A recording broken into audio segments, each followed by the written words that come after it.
This is Your Sports Swindon, and it's that time of the week again where I've got Don Rogers to my left to discuss some of the latest news topics from the world of football. Don, as always, thank you for joining me. No problem. So what I'd like to discuss today is the FA Cup and some of the controversies that came from it, and I'm sure it will come as no surprise that the first thing I want to discuss is the coin throwing incident involving some of the West Brom fans throwing coins at their own player, that is Chris Brunt, or I say fans, one fan. What did you make of that incident? Well, the main thing about that is that it's dangerous for a start. It doesn't matter who did it or why they did it or what. It's just dangerous. If it hit in the eye, he'd probably lost his eye. And it's absolutely stupid. How you could do that to your own team, I have got no idea. That's one of the things that shocked the people the most, I think. I mean, we've seen coins and things thrown to opposition, all that kind of thing. I think we saw it in the City-Chelsea game as well. But for fans to actually turn on their own player and do it, particularly when he had the guts, shall we say, to go over to the fans after the game, after they'd lost, disappointing, to actually go and hand out his shirt to a fan and actually say thanks for coming down. He was the only one who had the guts to do it. He gets a coin in the eye for it. So I think that's what shocked the people the most as well. Well, I think, when I watch West Brom games, I mean, I think he's probably one of their better players every time as well. So if they're throwing coins in, the rest of them better stay away, I think, because he always does very well for them, Chris Brunt. So I just don't understand somebody doing that. It's just stupidity.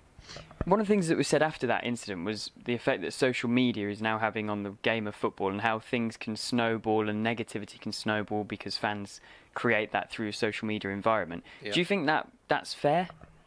Well, yeah, I think there's a lot of that going on nowadays because you can't do anything now. I mean, whatever you do is highlighted.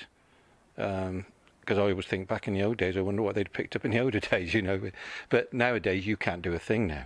Anything just it's out of all proportion, really. And so that's that, really. Obviously shameful, and the man is going to, you'd imagine, get a lifetime ban. Should do. Rightly so. So the other topic as well is Chelsea against Man City. Chelsea drub them 5-1, but City play a much weakened side, including 5 debutants. Yeah. Is that cheapening the FA Cup, or should they have had the game rescheduled, considering City's European commitments midweek? What I get annoyed about is, they talk about they've got to play 2 games in 3 days or 4 days. We all did that in the past. Everybody did it, and we played on worse pitches than what they're playing on. And I loved it personally. So, I just don't understand people making excuses and all that, because everybody's capable of playing 2 games in 4 days, 3 days. It should be perfect. But to play a weakened side, I think, it's not right. It's not right. The FA Cup is the number 1 cup competition in the world, probably. And it's undermining it. So would you say it's actually got greater importance than the much sought-after Champions League? Well, as to the supporters in England, that's for sure. Everybody wants to see their team get to the cup final. You've got Crystal Palace, West Ham, Everton, all teams like that dying to get to the cup final. And the supporters will absolutely love it. Because there's only a few clubs that get to the Champions League finals. But do you think, so you said there that teams can play 2 games in 2-3 days, but if you look further afield abroad, Juventus have got a Champions League game this week coming up, and their football association actually moved their game to Friday instead of this weekend, so that their players have got more time to rest. Do you think that the FA should be standing in here and actually saying, no, we need to help our teams in Europe flourish and move their games accordingly? But I could tell you another one. Barcelona played Saturday and they're playing Tuesday, so that's different. People can play 2 games of course they can. If you ask the ordinary person, they wonder what's going on. Got 2 games of football in 3 days. It's ridiculous. Players want to play. That's certainty. Players want to play football. That's all they're there to do. So do you think that if you were a first-team member of that City squad who was dropped or rested, whichever way you want to look at it, would you actually be disappointed that you didn't get to play that game, or would you be thinking, oh, thank goodness I'm going to be rested fully for the Champions League game? Well, I would have been very disappointed, because everybody wants to play. But they must want to play every game, surely. That's the idea. It's a very short career. And when you get to my age, you wish you could play, So, when you're 25, 30, you want to be playing all the time. So when you were playing in the FA Cup, was that one of the fixtures that you'd look forward to most in the calendar? Yeah, I think we all look forward to playing in the FA Cup.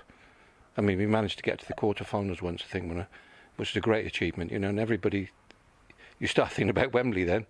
It's always in the back of your mind. So how does it make you feel then, if you look back then and think just how important it was then? Now you see the bigger clubs now actually resting players and complaining about the Cup being, if anything, a hindrance. Well, the problem we got is that they've got 24, 26 players, whatever they've got, and they're all good enough to play, really. So are they weakening their team or not some of the time? The players that Man City put on yesterday, they probably going to be very good players in the future. So you've got to have a look at them. So I don't think they necessarily weaken it. They just play the players that are not playing every week. Okay. And so the other thing that's come out of this FA Cup weekend is some of the managers coming out and saying we should be scrapping the FA Cup replays. It's causing fixture congestion. Again, admittedly, the bigger clubs are raising these issues. Yeah. Do you agree with that, or should the replays remain? No, it's got to be replays. That's what the little clubs are looking for. I mean, if you go away to a Premier League club and you get a draw and you take them back to your... That's brilliant, isn't it? Full house, all the town talking about it and all that. No, they've got to keep replays in. It must be. This is actually one of the ways that some of the smaller clubs are staying alive, isn't it, through the FA Cup? Yeah, they have, yeah. Exeter have. Exeter did a few years ago when they played Man United, and there's a few others that have done it as well. So that's the FA Cup covered, I think it's safe to say. Let's go back to the domestic league and that of Swindon Town. A 3-2 win against Blackpool this weekend. You were there. What was it like? Wasn't a particularly good game, but at the end of the day, it's like we need at the moment. We got 3 points again, and Josie up front. He's getting in all the right places. And he's having a dream, a couple of months, if you like, for a centre forward. He scored, getting in the right places. He's a good finisher and scored some good goals again. So let's hope he keeps going. Certainly, and I said to you last week about the fact that Swindon aren't actually that many points off the playoffs. No. And now they've won again, but they find themselves 11 points off the playoffs and only 9 off relegation this week. So it's chopping and changing all the time. Yeah, no, I think it's one of those seasons now. We just want to finish just above halfway in the league. I think we'll finish, and that's a good season from where we were 3 months ago. So, and we're all grateful to that. Peterborough next. That'll be a real test now. That'll be a tough game. Yeah, I was watching the television yesterday, the manager and the way the chairman wants them to play. You know, they're all attacking, so that should be a very interesting game.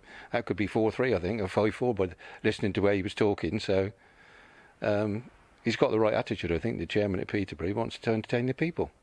Brilliant, and hopefully we'll have plenty to talk about next week as well. With another win. Super. Cheers, Don. Thanks for your time. Thank you. Thank you. Thank you.